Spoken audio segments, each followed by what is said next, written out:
सानसेरि खौरां नायनो मोजां मोनग्रा गासैबो रायजो राजाखौ गिबि गिबियावनो बरायनानै लाग्रोबाय। सानसेरि खौरांजों फिन आं फैफिनबावबाय सिबिरानि ब्रह्मआ।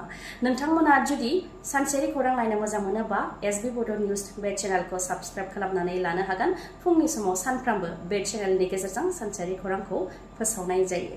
बिदिबा दिनैनि खौरांखौ जागायजेननोसै। खाम्फा बरगयारि आरो इएम फेरेंगानि गेजेराव टिकेटखौ लानानै सेलायनाय जागोन नामा? 14 नं चिरांदुवार बियाबाव टिकेट मोननो हास्थायदों खाम्फा बरगयारिया। 14 नं चिरांदुवार बियाब, जाय बियाबाव बिथाङा बिपिएफनि जानानै देरहाबोदोंमोन, नाथाय थांनाय बिटिसि बिसायख'थियाव इउपिपिएलनि बिजाथि बियार फेरेंगानि आखायाव जेननो गोनां जादोंमोन। दा खाम्फा बरगयारिया इउपिपिएलआव हाबफैनानै फिन 14 नं चिरांदुवाराव बिजाथि मोननो हास्थायनायखौ फोरमायथिदों। हाइकामान्डआ आंनो टिकेट होगोनखौ आं आसा खालामो होननानै फोरमायथियो आरो 14 नं चिरांदुवार बियाबाव गेलेनो थाखाय जायखिजाया समावनो आं थागथियारि होननानैबो बुंथियो खाम्फा बरगयारिया।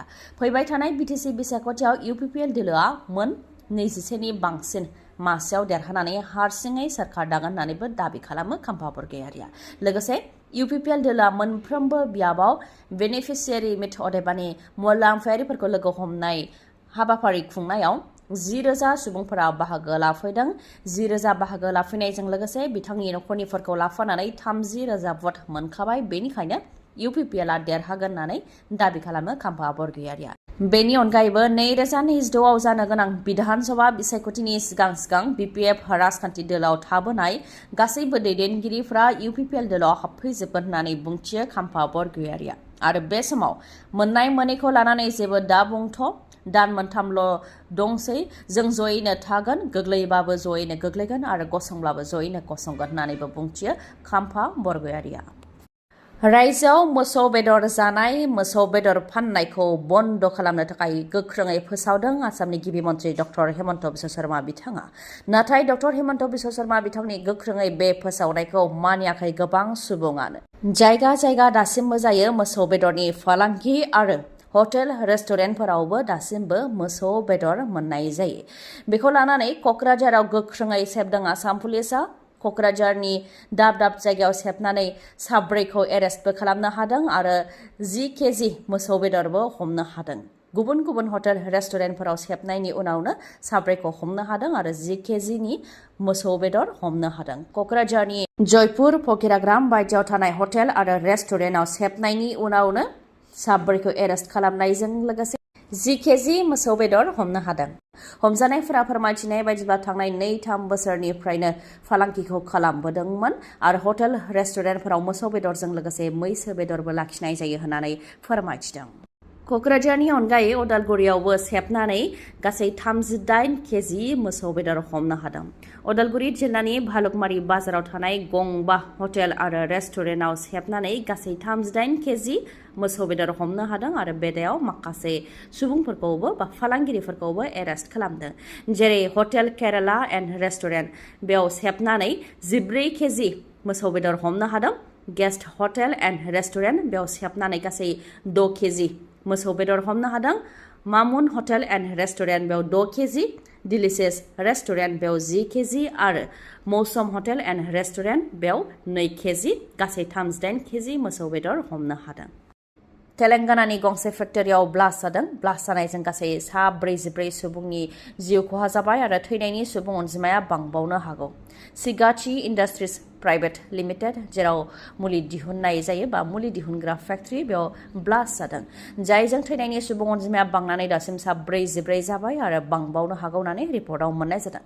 फोरमायथिनाय बायदिबा गोबां मावसुमाफोरा रिएक्टरनि साखाथियाव दंमोन, जाहोनाव बेफ्रुनाय लोगो लोगोनो मावसुमाफोरा गोबां गोजौसिम बुखोलांजादों। बेनि उनाव 100 मिटारसिमहालागै बिथांमोनखौ गारहरदों होननानै फोरमायथिदों। बे गिथावना जाथायजों दासिम 44 सुबुंनि जिउ खहा जाबाय आरो थैनायनि सुबुं अनजिमाया बांबावनो हागौ। उडिशा, इउपि आरो गुबुन गुबुन रायजोनिफ्रायनो मावफैनाय लेबार आरो स्टाफफोर दंमोन होननानै फोरमायथिदों। जाथाय जानाय समाव फेक्टरियाव गासै 90 मावसुमा मावसुमा आरो स्टाफफोरा दंमोन फुंनि 9:20 बाजियावनो बे दुखुनांथाव जाथाया जानो मोन्दों होननानै फोरमायथिदों। फेक्टरियाव ब्लास्ट जानाय लोगो लोगोनो फेक्टरिनि उखुमसाया गासैबो बिरखारजोबनायजों लोगोसे फेक्टरिनि खाथि खाला थानाय न' बांफोरावबो अर नांदों आरो गिख्रंथाव महर लानानै गासै न' बांफोरानो थेर बेथेर जादों होननानै फोरमायथिदों आरो बे गिख्रंथाव जाथायाव दासिम गासै 44 मावसुमा आरो स्टाफफोरा जिउ खोमानो गोनां जाबाय। जाथाय जानायनि उनाव तेलेंगानानि गिबि मन्त्रि रेवन्त रेड्डी बिथाङाबो दावबायहैदों आरो जाथायजों जिउ खोमानांनाय नखरनो 1 कोटि रां आरो जोखोम जानायनो 10 लाख राङै होनो थाखाय बिथाङा बिथोन होदों आरो बे समाव जिउ खोमानांनाय नखरनो 1 लाख रां होग्रोनो थाखाय बिथोन होदों आरो जोखोम जानांनाय नखरनो 50,000 रां होग्रोनो थाखाय बिथोन होदों गिबि मन्त्रि बिथाङा। गोदानै जोनोम मोननाय राजखान्थि दोलो अल्टारनेटिभ पार्टी अफ बरोलेण्ड APP राजखान्थि दोलोआबो जायगा जायगा ब्लक दाफुंदों। थिग बेबायदिनो बनरगावआवबो ब्लक दाफुंबाय APP राजखान्थि दोलोआ। NDB फोरनि जेंनाखौ जेबो सुस्रांनो हायाखै। NDBनि लाइमोनफोरनो जेबो लामा बा खाबु होनो हायाखै। NDBफोर जोबथेसालियाव जोबथेजानायफोरखौ उदां खालामनो हायाखै, केस बोखारनो हायाखै। बेनिखायनो APP राजखान्थि दोलोखौ दानो गोनां जादों होननानै फोरमायथिदों। बेनि अनगायैबो दानि सोरखारा रायजो राजाखौ जेबो मदद होनो हायाखै होननानैबो फोरमायथिदों। बेनि अनगायैबो अरुणोदय दानगोन, PM किसान दानगोन बायदि होननानै सिगि सग' खालामनायखाय रायजो राजाफ्रा बिथांमोनजों स्टाफ लानानै दंफायो, नाथाय सिङाव जोंजोंसो दङ होननानैबो दाबि खालामो APP राजखान्थि दोलोनिफ्राय। SC/ST नि थाखाय गोजोनथाव खौरां, सुप्रिम कर्टआ जारिमिनारि थांखि लादों SC/ST नि थाखाय।